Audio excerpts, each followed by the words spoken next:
There was a lot of hype behind the old roster, but this roster, it feels like we're like a bunch of no ones here. Mostly everybody's opinion was just, oh, there's not enough firepower, like how are they going to do in the league? So I think main storyline is just us trying to prove those people wrong and us building together up as a team. Having incredibly skilled players doesn't necessarily guarantee success. This year we took a bit of a different approach. We wanted to make sure that we got the team environment and the culture correct so we could develop them into players that would be great players. We wanted to facilitate that by having an environment where the players develop each other, and it's been our core focus when we were choosing the players. This project was fully fresh, new faces everywhere. We had to go through hella things, like so many different experiences, so many different cultures coming in, so many different ideas coming in, and we had to kind of just put it together and pick out what's best in all these different areas. I can say this is like the best team I've ever had before in terms in the atmosphere, the closeness between each other, and then there is no negativity in the team. So everyone is just like focused.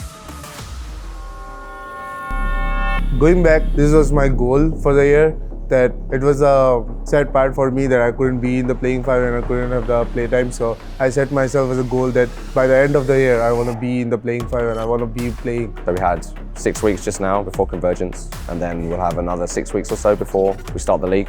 We felt like that was enough time to give Lanifas the time he needed with the team to develop. His confidence is much higher than it was. I think he's developing in all the right areas. With Polvi, he's someone that would just go in, not care in the world, make space. If you're the entry, you go. I don't really care if I die or if I get the kills, I've done my job and finding the gaps for my team, so. Russ's firepower is extraordinarily underrated.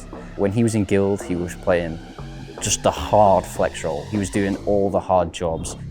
We play with like star players, I guess you could say. Me playing with like Leo Safe, right? It's just one of the things people don't really realize. We're all good at shooting back, like we're actually good at aiming.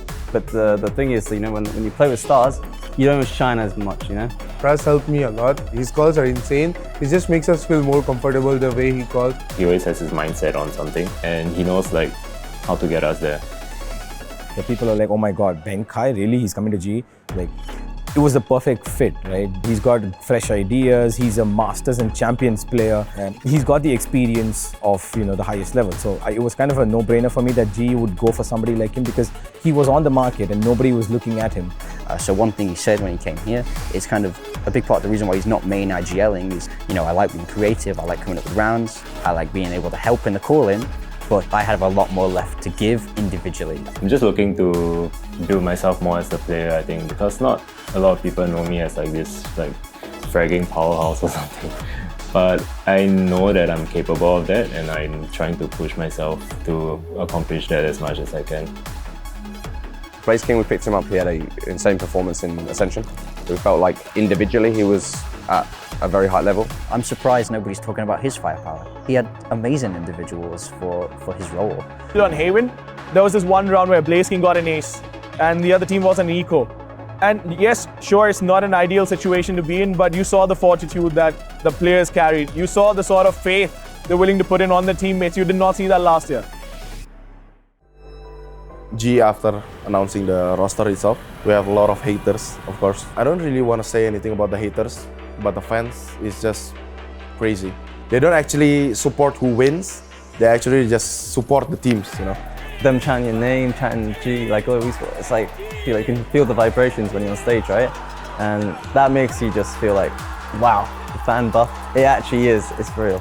Global Esports has been that one ray of hope that the Indian community needed because I can't seem to imagine the Indian VALORANT scene without Global Esports. It's not possible. The sort of things they've done for the community, it's phenomenal, and I think the relationship that Indian fans share with Global Esports is one full of passion and one full of aspiration. I'm tired of fighting. I'm gonna win now. G winning.